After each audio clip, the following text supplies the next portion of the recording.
Minangkabau dan adat istiadatnya. Minangkabau adalah nama suatu bangsa, nama suatu kebudayaan sebagai hasil karya, cipta, karsa, daya dan upaya suku bangsa itu untuk memenuhi kebutuhan material dan non materialnya dalam suatu wilayah yang juga bernama Minangkabau. Bagi masyarakat Minangkabau dinamakan adat istiadat Minangkabau yang dianutnya semenjak berabad-abad yang lampau sebagai ciptaan nenek moyang mereka, yakni dua tokoh legendaris, Datuk Papatiah Nan Sabatang dan Datuk Katumangguangan. Berbicara tentang adat Minangkabau, menggali dan mempelajari dan mengamalkannya bukanlah bermaksud menonjolkan sukuisme, tetapi adalah berbicara tentang salah satu kebenekaan dari kebudayaan nasional yang berbhinneka tunggal ika. Sesuai dengan maksud yang terkandung dalam pasal 32 Undang-Undang Dasar 45 yang berbunyi, kebudayaan bangsa ialah kebudayaan yang timbul sebagai usaha budidaya rakyat Indonesia seluruhnya.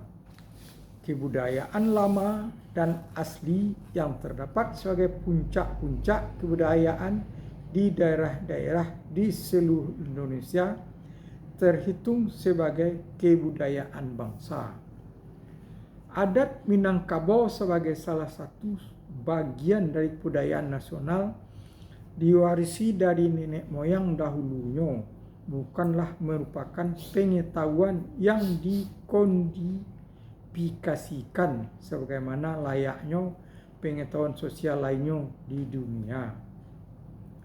Adat Minangkabau diterima secara turun-temurun dari mulut ke mulut, dalam kurang waris samo dijawe, tutua samo didanga, melalui patah petitih atau mamang, bidal, pantun dan gurindam adat, di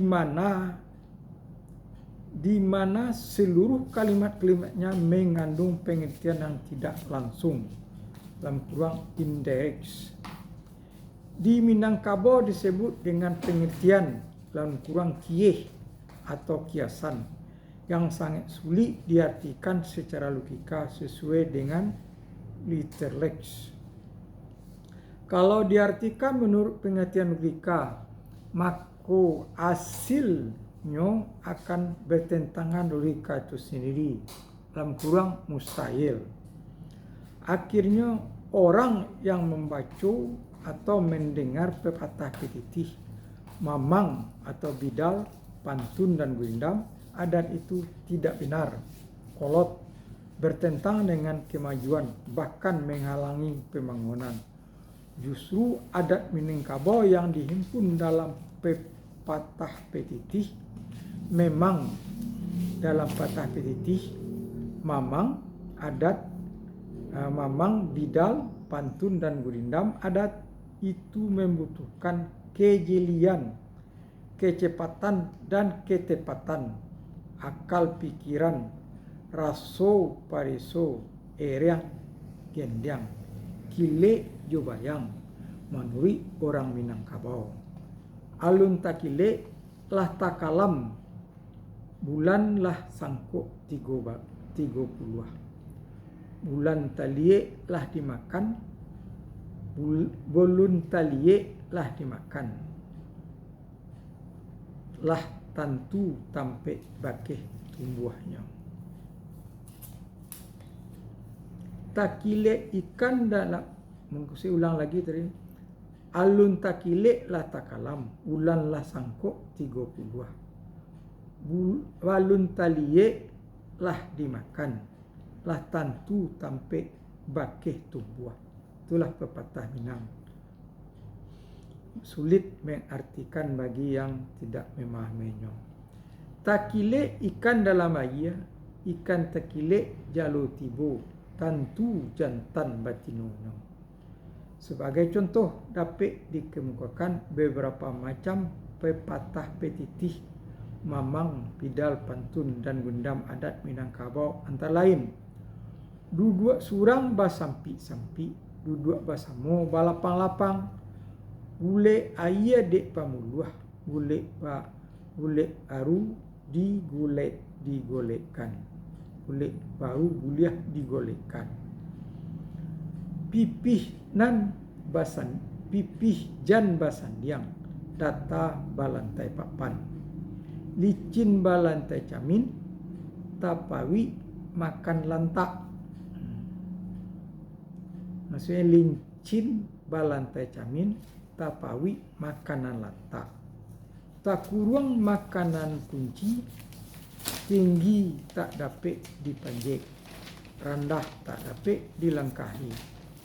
Taimpi di atas tak kurang di luar, pajalan surang dahulu, pajalan baduo di tengah, sampi lalu lungga batokok, di lampok karyang di kiai basah, tagang bajelo-jelo kandu badan tiang dan tiang, inge nan di atas nan di bawah kok maimpo, tirih kok datang dari lantai, galodo kok datang dari ilia. Jari serupo jojurami, jari tak lupo di balam. Balam nan tak lupo di jari. Nan dicancang andilau, nan mangari timbarau. Raso air kapa matang, raso minyak kakuali. Nan bakabe raso tali, nan bakabe rasan tali, nan babungkuih rasan daun. Pepatah petitih memang bidal. Pepatah petitih memang bidal, pantun dan gurindam di atas. Seluruh pengertiannya tidak diterima secara logika oleh kita masing-masing. Namun di dalamnya terkandung pengertian yang tak selalu dan sangat filosofis, seperti maksud yang terkandung dalam mamang adat. 7 menit.